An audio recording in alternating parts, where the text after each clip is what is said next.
Ваши преосвещенства, честни отци, браќа и сестри. Ледетата сте слушале дека пред Великден ја нарекуваме голема недела. Пред тоа 40 дена пред големата недела, голема Четириесетница. Денот кој го славиме Воскресението Христово го нарекуваме голем ден или Великден. А оваа седмица која после Воскресението следува, во која се наоѓаме и сега, ја нарекуваме Пасхална седмица или 8 ден. Ке се запраша човек, има 8 дена, што зборуваат овие владици или поповиве. Како има 8 ден, кога сите знаеме дека има само 7 денови во седмицата. Меѓутоа, ние, православните христијани и сите христијани до душе, го чекаме 8 ден и го сметаме за веќе дојден. Токму на денот на Воскресението почнува нова епоха, нов начин на постоење. И затоа слободно можеме да го наречеме 8 безвечерен ден, каде што ќе нема заидување веќе на сонцето, како што го определува времето сонцето, сега ќе нема веќе, затоа што сонцето нема да ни биде единствен извор на енергија, како што ни е сега, туку Господ ќе ни биде единствениот извор на енергија. Воскреснатиот, кој воскресна токму заради да ни покаже нас дека ќе имаме воскресение, него ќе го славиме во невечерниот 8 ден кој го живееме токму оваа пасхална седмица. Затоа треба да се научиме уште од сега, да живееме со друг начин на живот. Односно, што значи тоа? Дека времето, кој никој не го видел, никој не може да каже кој е времето, ниту го допрел времето, ма закажуваме. Во толку и толку часот ќе се најдеме некаде. Тоа време, условно речено, ќе исчезне во овој безвремен 8 ден. Го велам безвремен, не потполно безвремен, зашто пак веројатно, не знам по потполност, ќе закажуваме во кое време ќе се сретне. Ама нема да постои време на распаѓање, како што сега постои во овој свет. Тоа време на распаѓање е својствено за овие 7 дена во кои сега живееме.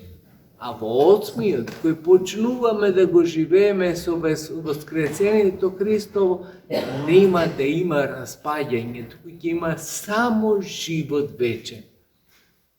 Тоа е она што го добиваме со Воскресението Христово.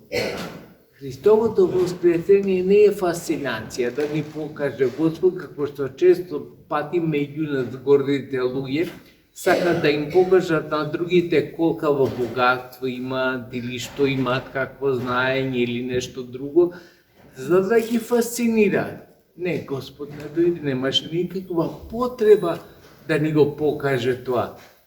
Затоа што неговото доаѓање кај нас е снисхождение, се вели во црквата. Јас не знам дали подобар превод ќе направам од тој збор, тоа значи слегување до крајно смирение. Нема потреба Господ да дојде овде меѓу нас, ама тој доаѓа заради мене, заради тебе, заради сите нас доаѓа.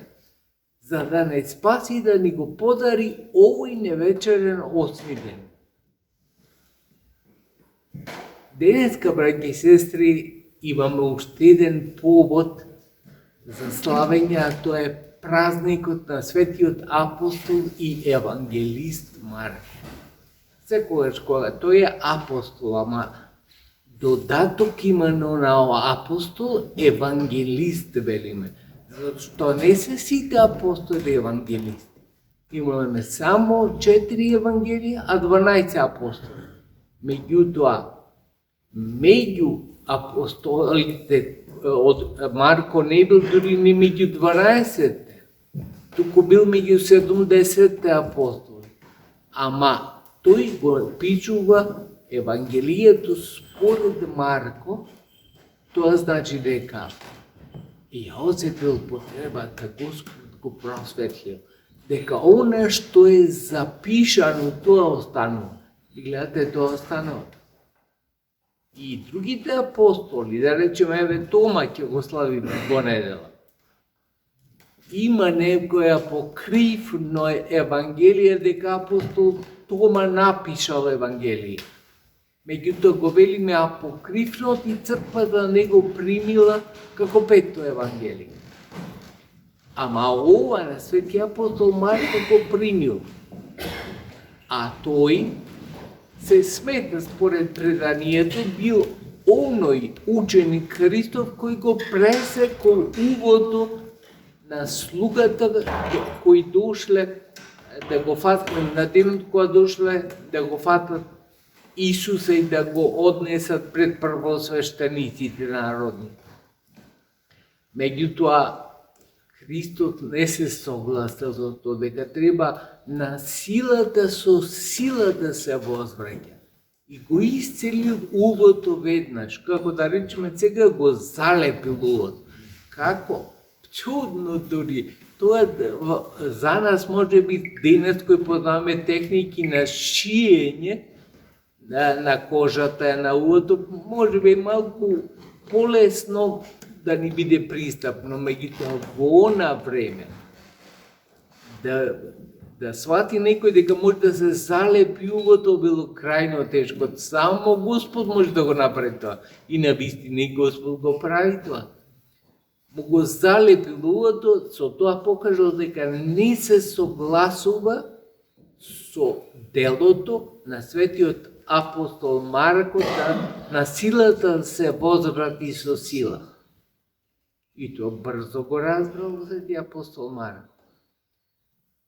Младоста често пати, сите ние сме светоци, дека дава некој начин ревност, ама не секогаш по разумот ревност. Значи, многу е важно ревноста кај христијаните да биде осмислена.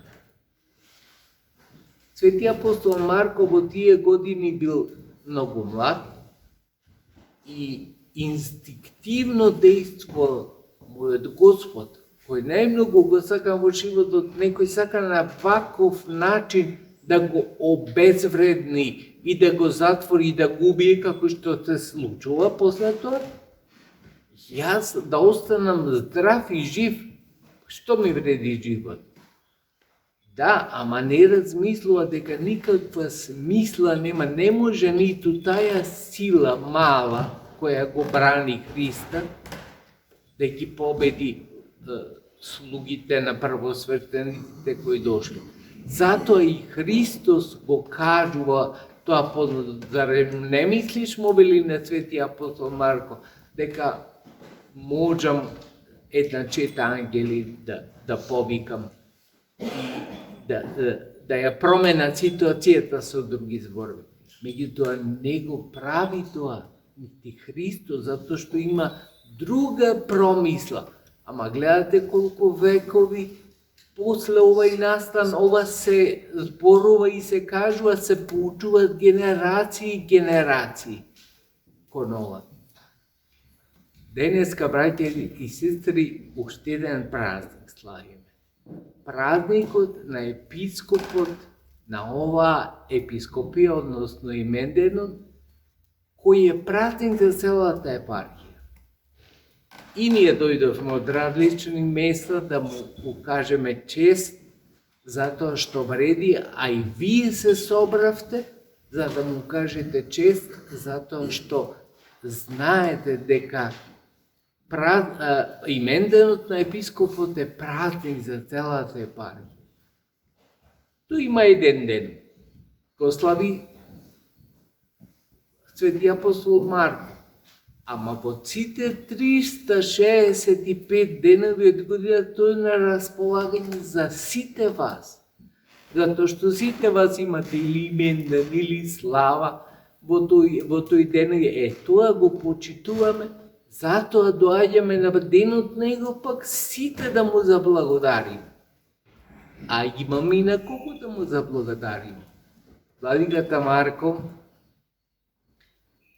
ја покажа својата одлучност која се манифестира, гледате, низ сите децении понатамошни, особено сега, откако веќе е епархиски архиерей на Македонската православна црква,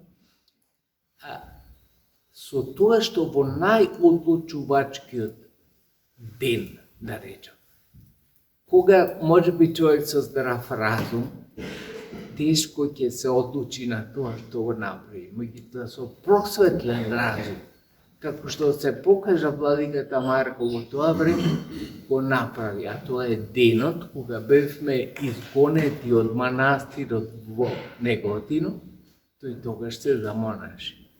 Можете да замислите некој кога му прети што се вика судбинска одлука за живот и смрт, до таму беше дојден. Тој Даричевски се монаш. Тоа значи, со други зборови, јас ќе се предадам на Господа. А Господ, човек што е во рацете Божи, тој од ништо не треба да се плаши. Меѓутоа треба да го свати тоа, треба да стигне прво до таа лекција. Тој многу млад го свати тоа, се замонаши, ама затоа потврана и најмлад владика во регионот во кој што живееме. Помлад владика, јас не сум слушал дека некој таму сега старе, обелена му е брат.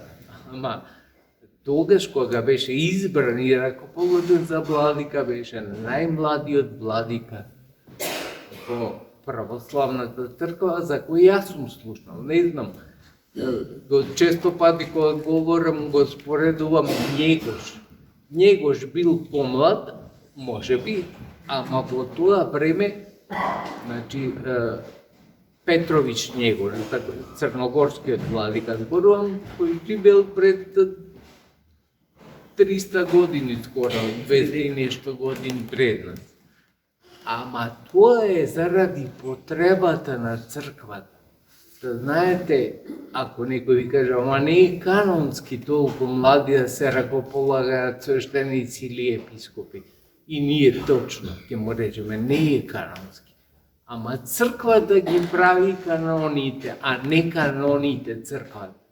Значи црквата не е дефиниција, туку црквата е жив живот. За овој за кој зборуваме за 8-миот ден, во суштина ние работиме да стигнеме преку 7-те дена до 8-миот. Ние уште сме во периодот на 7-те денови. Не може да каже некој, ама го имаме вкусот на 8-миот ден. Така ќе изгледа 8-миот ден, така ќе изгледа Царството Божјо без време. Исто како што беше службата во недела, така и службата до сабот. До томина недела, значи се е исто, потполно исто. Тоа ни го покажува тој вкус на 8-миот ден. Тој вкус на 8-миот ден, браќа и сестри, да го имаме, да го чувствуваме постојано. Господ да ни даде да се радуваме како што велат црковните песни на овај ден. Радувајте се и веселете се. Зашто ние друга радост немаме. Радост е секако и поситната радост, кога ќе ни се роди дете во семејството, кога ќе имаме некој повод за да се израдуваме и убаво да се израдуваме, ама поголема радост. Од тоа да влеземе во 8-миот ден немаме. Нека Господ ви даде на сите вас милост и да влеземе сите во 8-миот ден на највечерното царство Негово. Во сите.